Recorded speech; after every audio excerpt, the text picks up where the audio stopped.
roll up this window real quick. Okay, guys, everybody knows to subscribe and turn on the bell, okay? Let's get into this sweet-ass review with this sweet-ass car. Okay, so this thing does have the manual windows, which is dope. I always prefer manual windows over an automatics, just motors don't go bad, less goes bad. Except for when you're going 80 and you have to hop over there and roll up the window, that sucks. Okay, so horsepower specs. This thing has about 127 horsepower with about 83 foot-pounds of torque, which is not bad. This car kind of gets up and goes. I'm gonna go to my special little straight stretch right by a school zone to do the 0 to 60 test. I'm really hoping this thing doesn't overheat because the phone's on my head. If you guys can look in the rear view mirror, phone's on my head, and it tends to overheat when the windows. Let me crack this just a bit to get a little bit of airflow. That's a really pretty park. This person's waiting for me. Howdy, folks.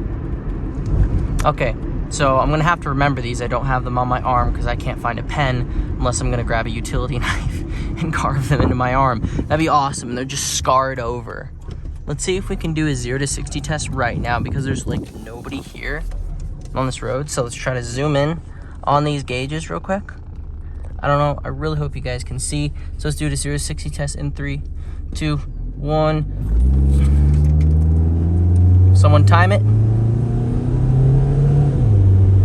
Oh my gosh, this car is slow. Oh my gosh, this car is slow. Oh my gosh, this car is slow. 60! Holy crap, that was so slow. Okay, I did a review on the 1999 shitbox, and it did so much better than that. That was crazy because it has like VVTi, not like Lyft, like a 2000 GTS Celica, like VTEC. It doesn't have it like that, but you could definitely feel it like pull at the higher RPMs.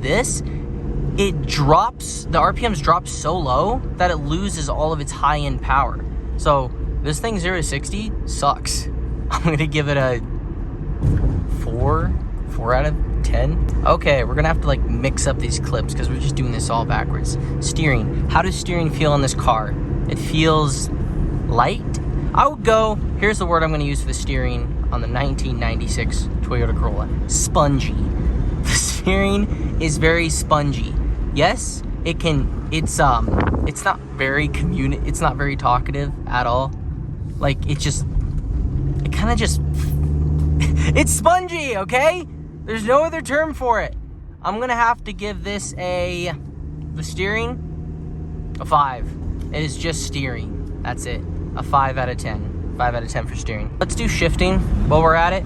How well does this car shift? It is an automatic. I do not like driving automatics because when it comes to the spec of shifting, what's your shifting spec? I don't really know. Ugh.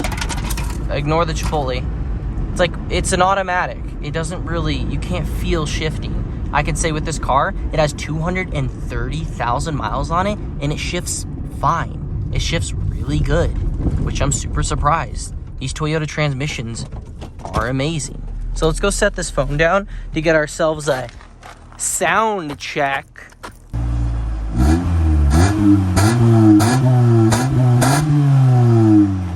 I swear, guys, I smelled oil burning when I revved that. I also hate sound checking cars that still have the muffler on them because they all sound the same.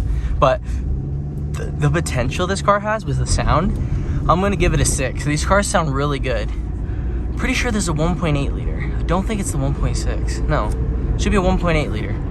A7 FE, I think, is the name of the engine. Some Toyota enthusiast correct me, okay? What's going on, bro? I definitely wasn't going 60 on this road. Let's do looks on this car. Let's pull over real quick and do a look check on this beautiful 1996 Corolla. I'm gonna say, in terms of how it looks, I'm really digging the taped front bumper. It looks super good. I'm gonna give it looks. Let's walk around the car a little bit. I don't even know why we're doing it that good. Everyone go look up the license plate. Looks of this car, I'm gonna give it a solid 5.5. Definitely looks better than it doesn't look, if you guys know what I'm saying. Why does everyone look at me weird? Everyone's so mean. They look at me like I'm so weird. Hey guys, another big question that I love answering is, can this car drift? Let's figure that out right now. Let me do a little turnaround. I'm going to drift. We're gonna try asphalt. I know this thing can drift on dirt, okay? I've tried it before.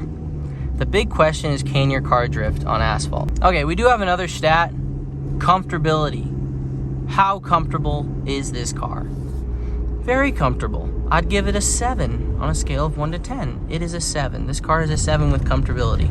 I did drive a 1999 from like Arizona to Virginia, and I can genuinely say the seating position's nice because your ass like sinks into the seat, but not like in that way. Your ass sinks into the seat. So on a scale of 1 to 10, on comfortability, I would give it a 7. Ah! Please don't take out that guy's mailbox. So yes, guys, comfortability 7. All right, finally, let's try this again. There's no cars coming this way. This bro is... What's going on, man? Howdy. I don't even think... All right, let's see if this car can drift. Let's do this. Let's do this. Let's do this. Oh! What was that? It's like it didn't, and then it did. It was... Did it hit gravel or something? What the hell was that? It's like it said yes. No, it said no. And then as I like held it a little longer, it said yes. Like something engaged. I low-key want to try it again, but like, hold up. I think I know where I can try it again. I think I know where I can try it again. Da da da da da da da da da da da da da da. All right. No, go, bro. Go, go, go, go, go. Go, Jay. Yeah. Go, go, go. I'm gonna wait right here, okay? Definitely no reason why I'm waiting here. All right, let's see if we can drift this corner. Turn on our blinker. Let's rip this baby up. Oh! Are you kidding me? That is so surprising, guys. So this thing can drift. It's got a good e-brake. I think the reason why it is not drifting very well is because it's a hot day and these tires are sticking to the asphalt. But when you rip it up, that's why it like pauses for a second and then the rear end slides out because it's like, oh, we're locked.